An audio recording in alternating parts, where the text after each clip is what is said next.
1 Samuel chapter 7 verses 3. Diri kita sa verses 3 to verse number 17. Wala ko na lang kinubrahan sa PowerPoint. Duwa ka mga major points na dapat na nagsindihon. No? So, the title, no, that aton nga pagatunan siningaga, no? The God who helps. The God who helps.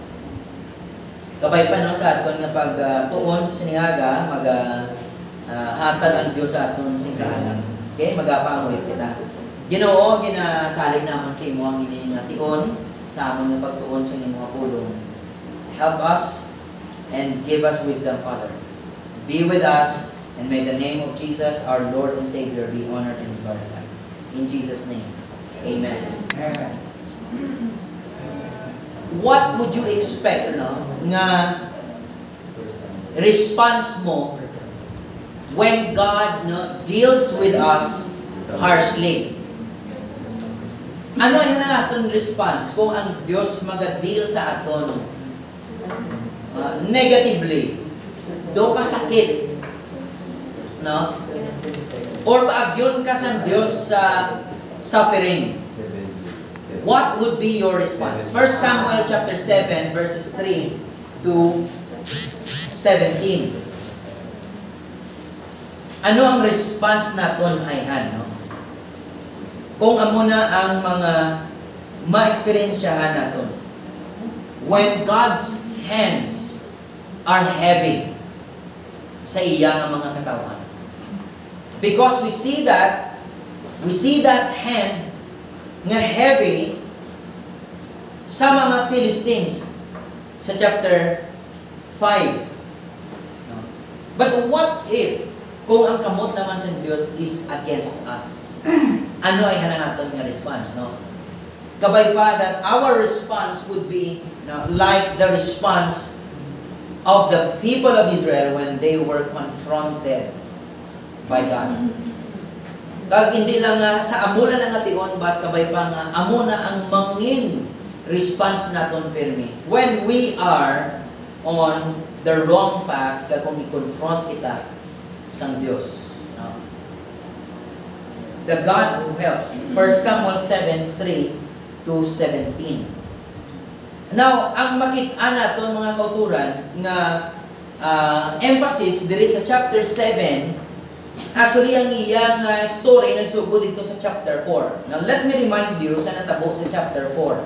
Look at chapter 4, 1 Samuel chapter 4, verse number 1. And the word of Samuel came to all Israel.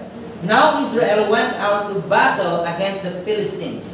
They encamped at Ebenezer, and the Philistines encamped at Aphek. The Philistines drew up in line against Israel, and when the battle spread, Israel was defeated. Israel was defeated before the Philistines. Ay, kita timing lang. Who killed about 4,000 men on the field of battle, no? So dira makit-an mo sa Ebenezer, Israel was defeated.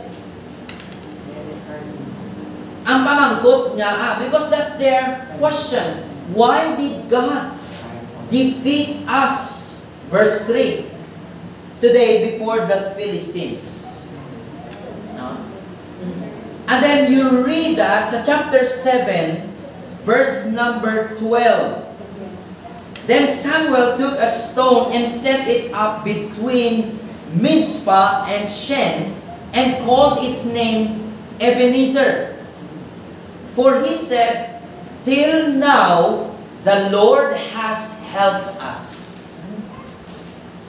You read the word Ebenezer sa chapter 4 verse 2, and then Ebenezer there is sa chapter 7 verse 12.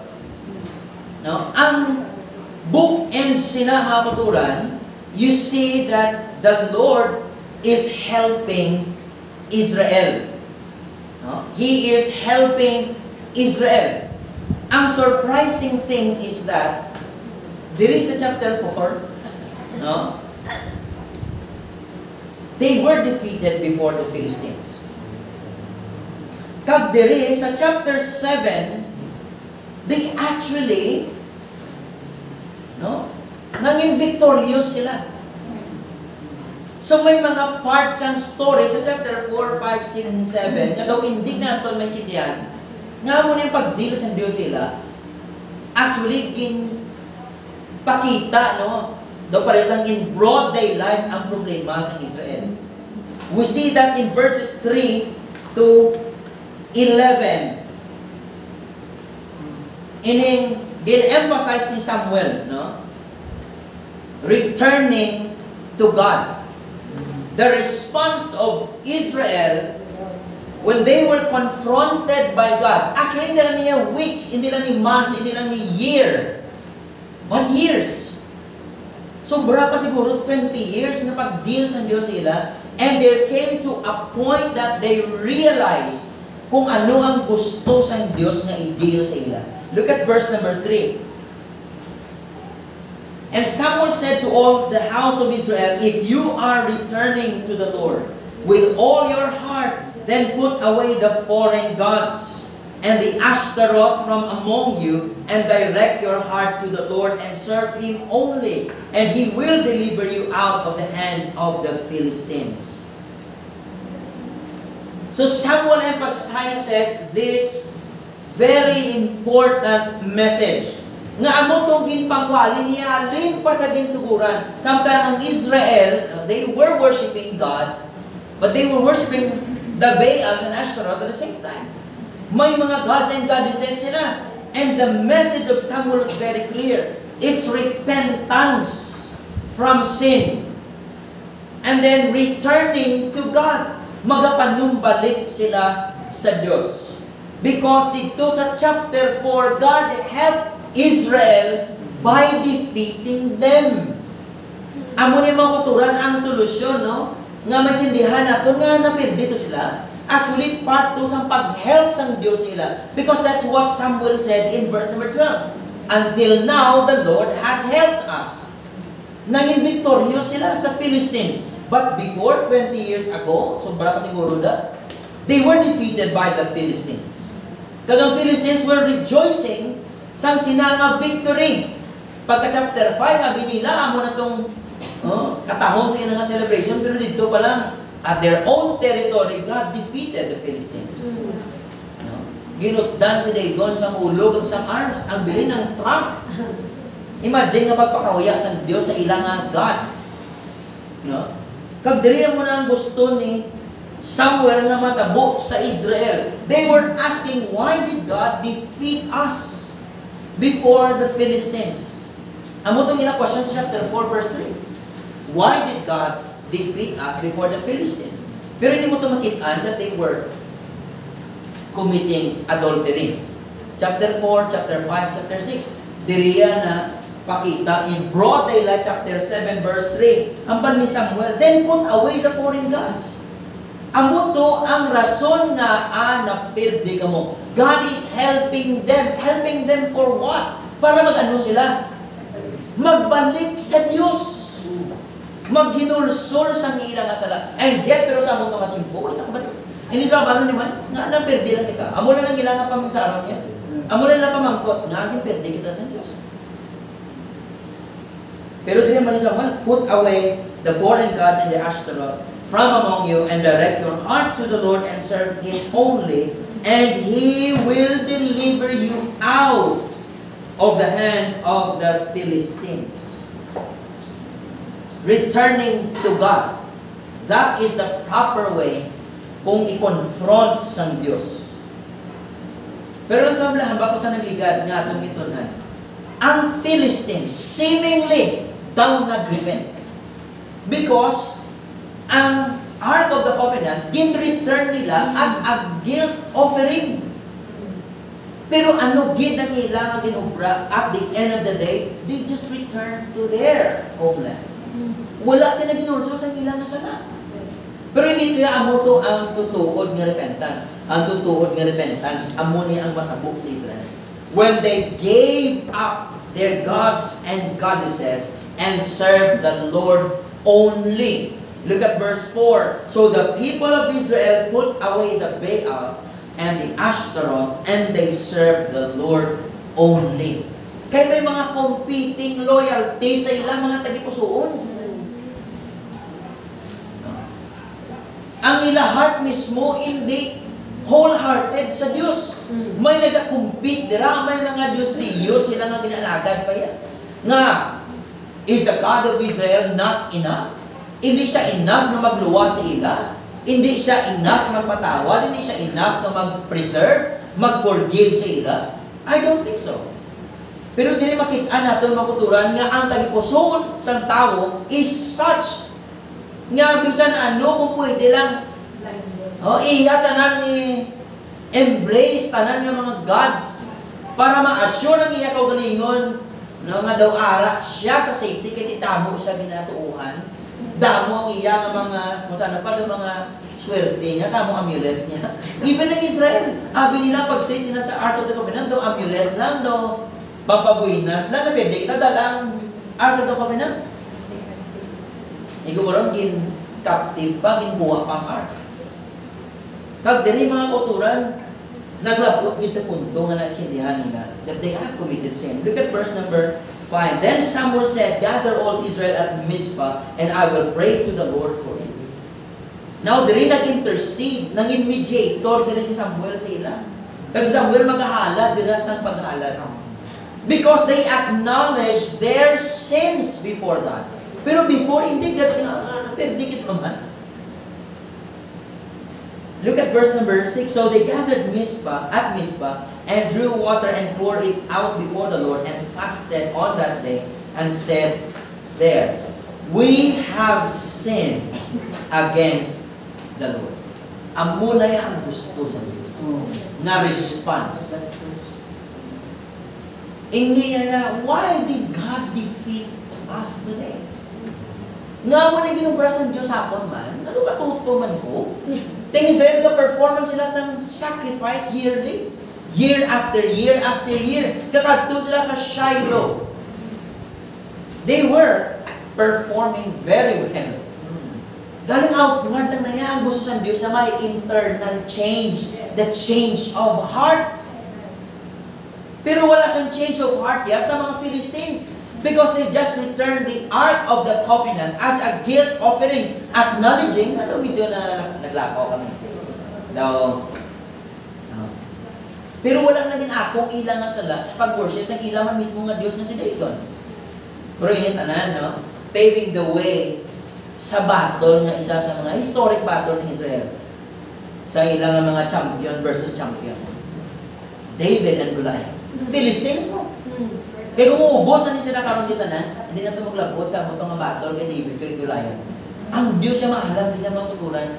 He is always helping His people. Nga magbalik sa iya. Amo na yan na hindi niya Diyos sa Biblia, nga Diyos na magpapabaya sa pabayaan niya, nga kung iya kagit nga katawan, kung iya kagit nga anak, hindi niya pagtugutan sa Diyos that you will totally magtalikod sa iya. Hindi, pabalikon ka niya sa Diyos. And God's dealing sa aton sa kada adlaw kung kita nagapalayo sa Diyos, di masakit mo na. Pero kabay pa nga aton pamangkot, hindi nga ginagawa mo kanino daw. Kundi, magkakawa sa aton big Lord, I have sinned. Patawaran ko din mo. Because that's what God wants sa iyang katawan. Especially kung nagalisa kita. He wants His people na magbalik sa iya. Kasi o kapabi madlagan. Kasi no, kapag may mangayo sa kapatawaran, bobra ka sa imong way para to gain your access, liwat sa Diyos, there is only one way. Mamati ka pa sa iban ng mga mensahe aside from the Word of God, there is only one book na kung sa diin mabatian mong pulong sa Diyos. There is no other way that you can find forgiveness. There is no other way na ma-experiensyahan mo ang deliverance like no other than the deliverance nga ginaubra sa Diyos sa aton sa kadadlaw. And ultimately, itong deliverance nga ginaubra ni Jesus sa cross.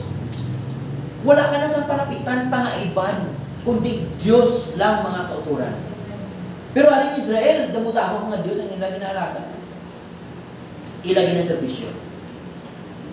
So though they acknowledge their sins, we have sinned against the Lord. And Samuel judged the people of Israel at Mizpah. Now when the Philistines heard that the people of Israel had gathered at Mizpah, the lords of the Philistines went up against Israel. Ano na? Plano silang atakihon ng Israel. Nag-gather sila sa Mizpah. Okay. Matake ang Philistines. And when the people of Israel heard of it, they were afraid of the Philistines. Ang tawag lang ilang ang effect sila. Before sa chapter 4, wala sila nag-look yan. Confident pa sila yan, madaog sila. Pero when God defeated them before the Philistines, ang tawag ilang kakulba sa mungay, they were afraid when they heard that the Philistines are going to attack them. They were afraid. Kaya anong natabo? Nangamuyo sila sa ilang mga Diyos. Look at verse number 8. And the people of Israel said to Samuel, do not cease to cry out to the Lord our God for us, that He may save us from the hand of the Philistines. Wala nila ginanong Samuel, din na itong art ng kapabinan. Ito binuli naman ito nila. Ato liwa? No. Do not cease to cry out to the Lord our God for us. Intercede sa amon na behalf. Do not cease, Samuel, that God may save us from the hands of the Philistines. Di siya tuwin ang ilagay parapitan ang Diyos. Wala na siyang iban pa. Because the tendency of the people, kita mismo, when we experience ang mga trial sa mga kabudlayan, no, mga pag-antos, misaga palapit kita sa kung diin-diin, or, hindi nga, actually, ang katabo, no, gapalayo kita sa Diyos. Diyos nga nag-intend nga i-bless ka, proteksyonan ka, higugmaon ka, amo ng Diyos ang ginapalagyuhan mo. Na ang dapat naton nga himuon, once bakulod sa Diyos, dodo pa rin sa bata, wala nga gaanak, wala dalaga na bata, gato si mo. Amo na dapat, hindi nga pag-anak ni Papa niya, sumpit sa dagat, at ikaw di makulod ka bagay. May amo na yan, time kasi Kyrie, or si Alas niya, mag-active sa sila. Ma-post na si mo yan, Daddy, sorry, I love you, hindi ka na mabalik-balik. Pero kung daw medyo nagpa-tig-apa, area, matupa gini. Ano binubra sa Diyos? God relented. Sang harm na ginubra sa Diyos sa Philistines, ha? Di ba sa chapter 6, mo nang tabo? Nag-decide silang ibalik na lang, hindi na tayo, hindi na magilaptan na. Ginunta sa Diyos. How much more ang iyang katawan magbalik siya in repentance and faith? Do you think is equal sa Diyos ang iyang katawan? No. Amo nang gusto sa Diyos when we commit sin. Kung maglisa kita sa dalan, kung bakulon ka sa Diyos, go back to Him. Siya ang atong protection. Siya ang atong paglagom. Siya ang atong deliverance. Wala na sang iban pa nga makamutin sa imo. Then God. Others, sa iban, wala eh. Wala na sang iban pa. Then God. Kundi siya lang mga kauturan. Siya lang. Di siya, tuwid ang nilagyan pangayuan sa mulig. Si Samuel. And Samuel was praying to the Lord. So Samuel, verse 9, took a nursing lamb and offered it as a whole burnt offering to the Lord. And Samuel cried out to the Lord for Israel. To the Lord for Israel. Tawag lang ang term. He cried out to the Lord for Israel. He was interceding on their behalf.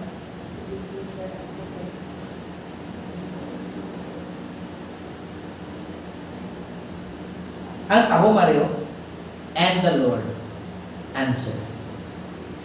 Why did God answer Samuel?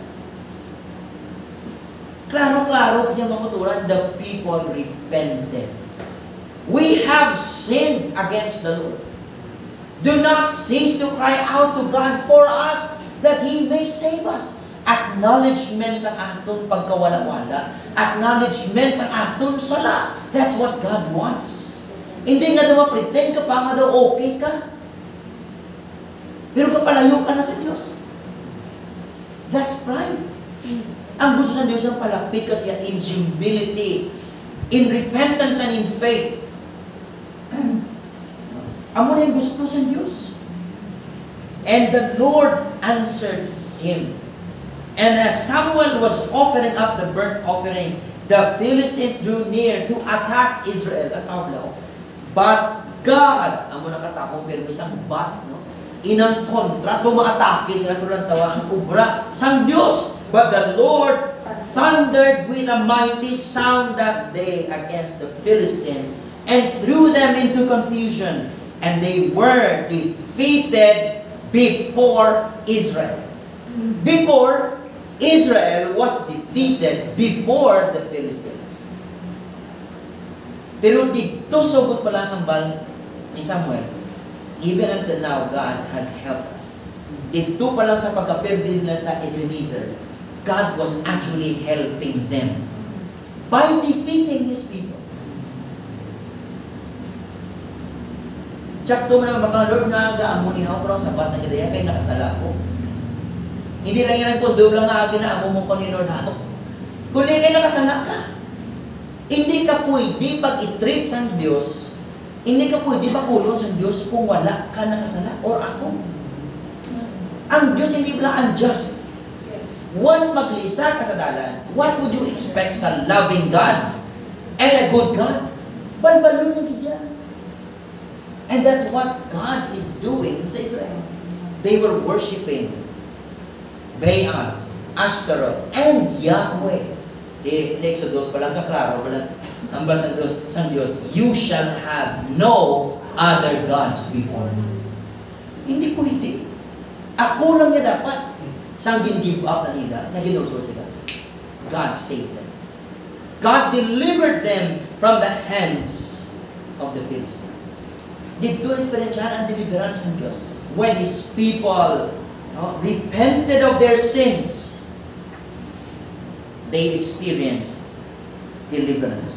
God answered them. The Lord thundered. Remember sa prayer ni Hannah. Chapter 2 na ito. Ano ba?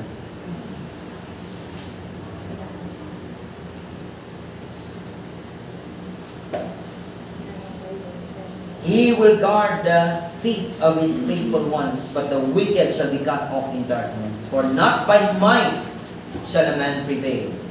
The adversaries of the Lord shall be broken to pieces. Lantawa, against them, He will thunder in heaven. He will thunder in heaven. Kagamo na ginubrasan Diyos sa Philistines. He is guarding the feet of His faithful ones. He is protecting His people.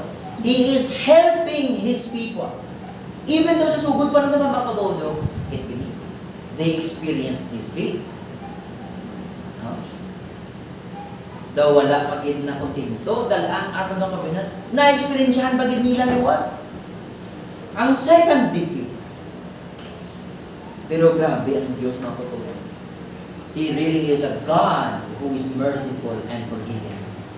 Once ang katawan niya magpalapit sa iya, magpaubos niya kagunin, God will deliver us. God will treat us. No? Naiiyagin kita yan ng mga kaanakan. The Lord thundered with a mighty sound that day. And the men of Israel went out from Mizpah and pursued the Philistines and struck them as far as below Bethel, returning to God. That's the proper response when confronted by God. Anong response sa Philistines when they were confronted, when they dishonored the Holy God? Sa chapter 6, na klaro, pinag-programan sila sa ilang dulo decision man. Wala sila nag-repent. No? Wala sila nag-repent. But the people of God acknowledged their sins and repented of their sins. Amo lang gusto sa Diyos makuturan.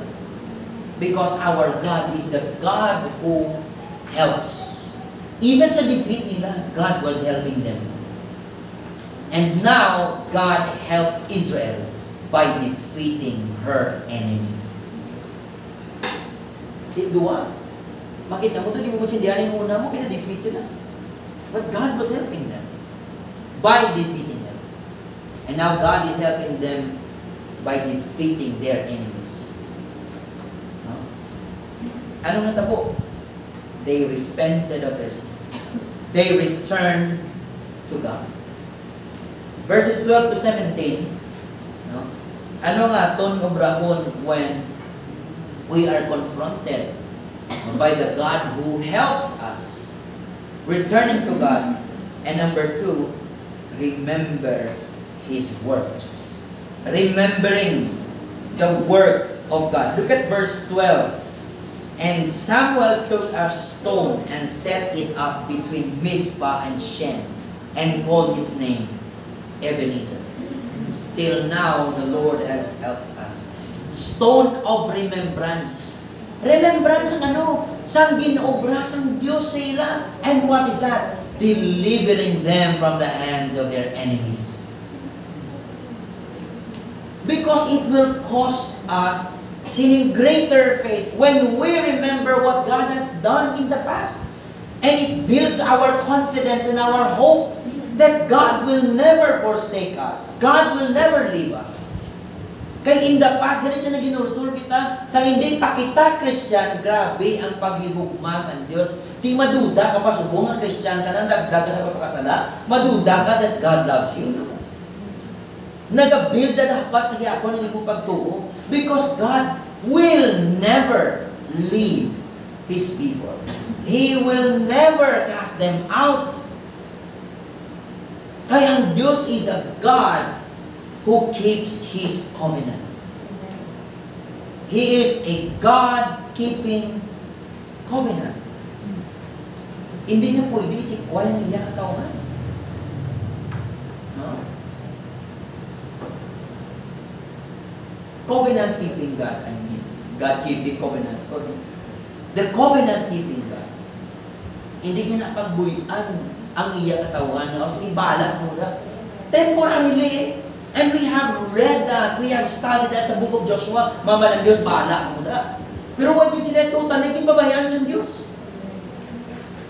Amin nila, gipabayaan sila sa Diyos. Why did God defeat us today? Pero that's the way ng pag-deal sa Diyos nila. He helped them by defeating them before their enemies. Because dito sa punta, God will help them by defeating their enemies. Remembering the works of God. So the Philistines were subdued and did not again enter the territory of Israel. And the hand of the Lord was against the Philistines all the days of Samuel. Grabe ng effect sa ilang repentance when they turned to God, when they returned to God. Natawag lang ginobra sa Diyos. The hand of God was against the Philistines all the days of Samuel. Pero alam tawag, tagaan ka lang sa context ng writer. Just all the days of Samuel. But how about kung si Samuel daw mapatay na? Or mapatay na? It's a different story. It's a different story. Kagamunang makita natin sa chapter 8. Inaway, pag napatay si Samuel, they asked for a king.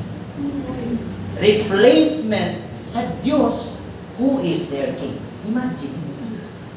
Kanami na tani mo. And here comes again, rejecting their God as king. At they're rejecting God, no, as the God who is worthy of all their worship. Di may harap sila yung mga Diyos ng iba. Ang mga tendency sa tao, our tendency is to always wonder. Malisagid kita yung makuturan. Tungod ng sa bugay ng Diyos na hindi kita mag-totally biya siya. Because of Him. Because He helps us. He helps His people. Verse 14, the cities that the Philistines had taken from Israel were restored. Ang mga ginpang capture sa Philistines ng mga cities from Israel, na-restore. Ginpanlik, liwat sa Diyos sila ang mga cities that were taken by the Philistines. They were restored to Israel from Ekron to Gath, and Israel delivered their territory from the hand of the Philistines.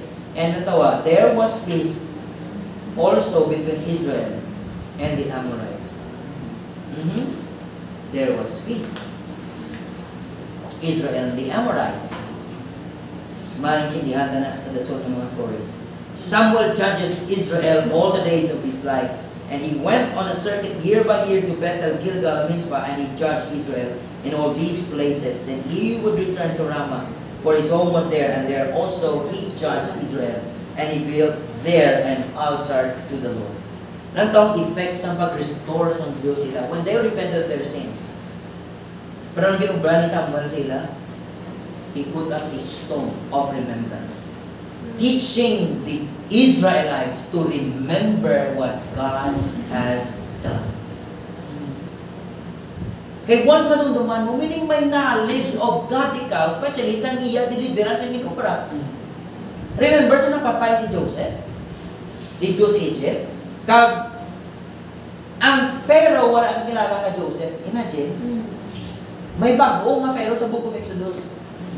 Lain niya nga Pharaoh sa time ni Joseph nga nakilala niya ang Diyos ni Joseph. May nagbulos nga Pharaoh who doesn't know Joseph, gin-slave niya ang katawhan sa Diyos. Pero kung kabalo siya sa kung ano nga Diyos ang ginalaga sa Israel, dahil hindi sila magtatar sa Israelites sa among klase nga pag-treat sila. And that's the tendency sa tao when we do not know who God is.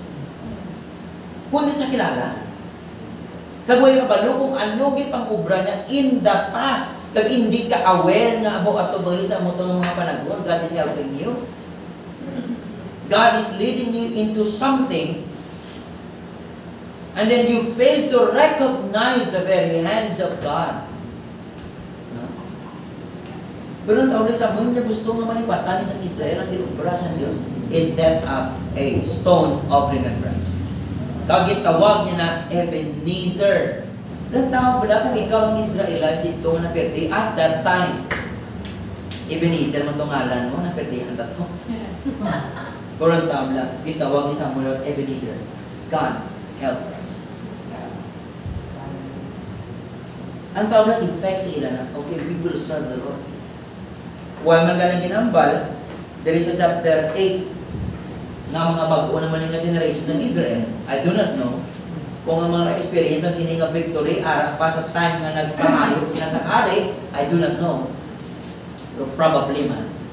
Pero kung ara sila, kag sila man nag-demand kay Samuel nga tagaan sila sa hari, even though na-experiencehan nila, kag manipaluan nila ang works of God in the past, then dra mo makitaan makuturan ang tendency gid sa tao. Bisan harap-harapan na nga nakit-an mo, na-experiensyahan mo ang kaayos ng Diyos, there's a tendency nga pwede ka magtalikod sa Diyos gid.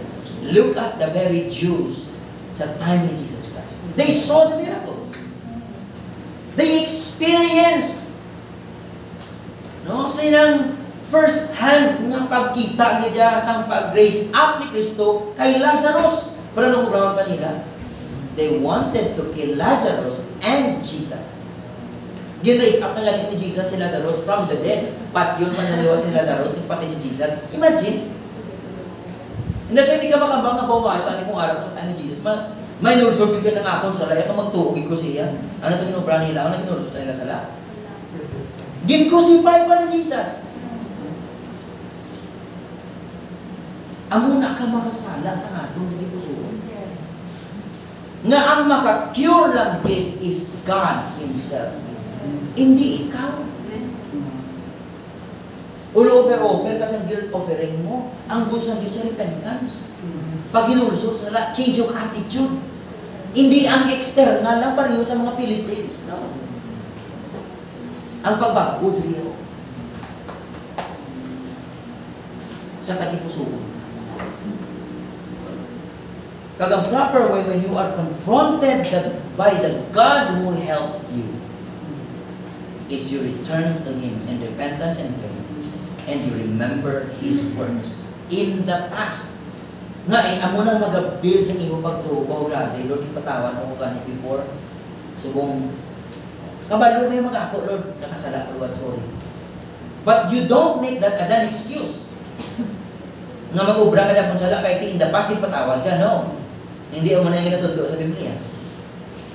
Pero hindi mo man, kag-incorporate na yan. Patawad ko naman sa Diyos, pero balbalo niya ka. There's a consequence.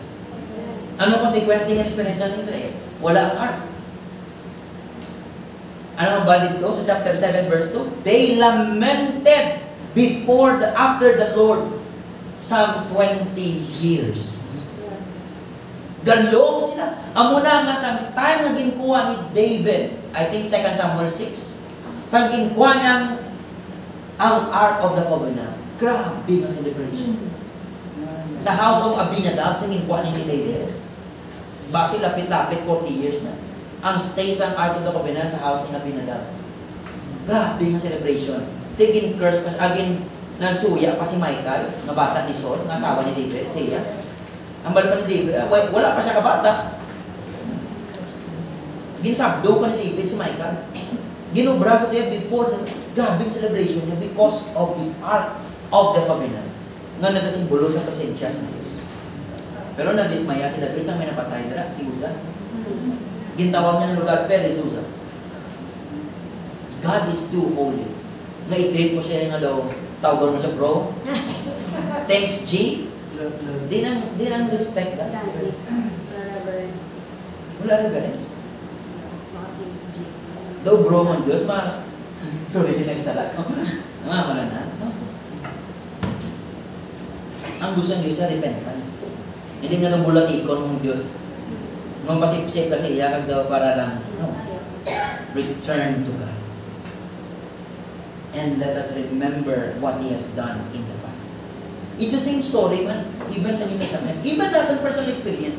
Every time when we commit sin, hindi kayo dapat magpalagyo sa Diyos. You return to Him and you remember what He has done. Kung ano nga mga pag-deliver sa Diyos mo in the past, you will have confidence in the future. Ang atubanon mo. Mabuild up yung pagtuo mo, mga patulan. Amo na yung kinalain sa katawan sa Diyos. Kung hindi katawan sa Diyos, mabiyak din na yan. Kag-isa pa, huwag nakabalo ko anong ginubra sa Diyos sa ilang in the past. And God is helping His people na maglakad sa saktong dalan. Aring tao pagin, wala ka tanin pabayaan ni Christ na okay, kamakabara na. No? I-solve nyo na ng pasol kung ano ginubra nyo. No. He gave us the Holy Spirit to abide with us forever.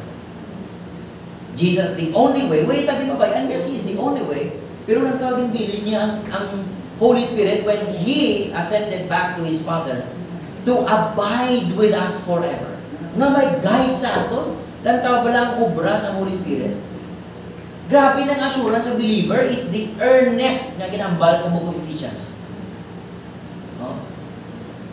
Amo ng earnest na ginahatag sa Diyos, nga kapamatuod that God will pay. He will have this full redemption nga experience sa iyang katawan because He has given us the Holy Spirit na hindi kita maglisa, kaya ang Holy Spirit ako ni magagiya sa aton. Tuduan kita to remember all that Christ has done and has commanded sa iyang katawan. Ang mga obras ng Banal na Espiritu, John 14.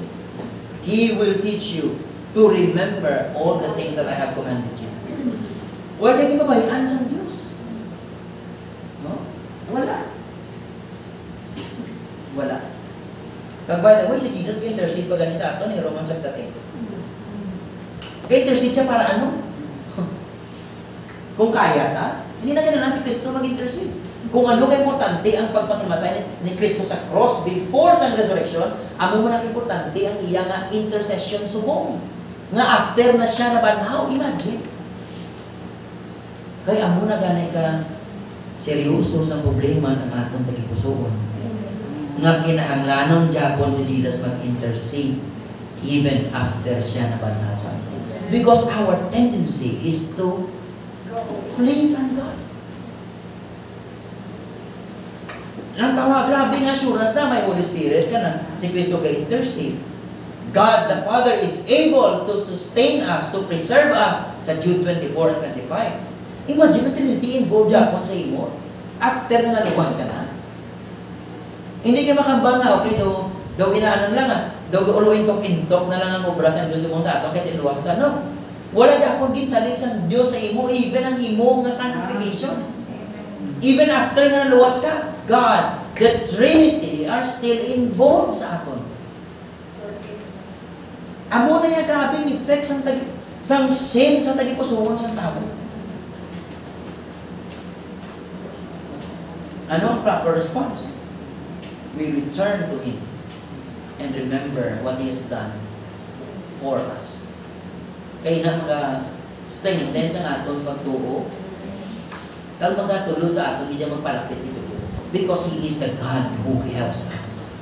Siya ang Diyos na nagabulig sa aton. Hindi niya Diyos nga gusto nga silutan ka. No?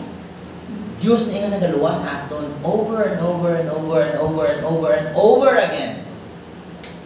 Because He is indeed our Savior. Not just our Savior from sin, but Savior from every difficult nga mga situation. Hindi kita yung pagpapayan sa Diyos. Amo na katahong sa Diyos na ton na kinaalagan. Di malikaw ka pa, mapalagyo ka sa Diyos na amna. Grabe na siguro nga guya mo. No, yes. Malagyo ka pa sa Diyos na amna. Pero kapay papalapit ka sa Diyos. Lord, salamat din sa inyong bugay kalukoy. Patawaran mo sa amin sa in Jesus' name. Amen. Amen. Pastor Claude, pasensya rin. Sige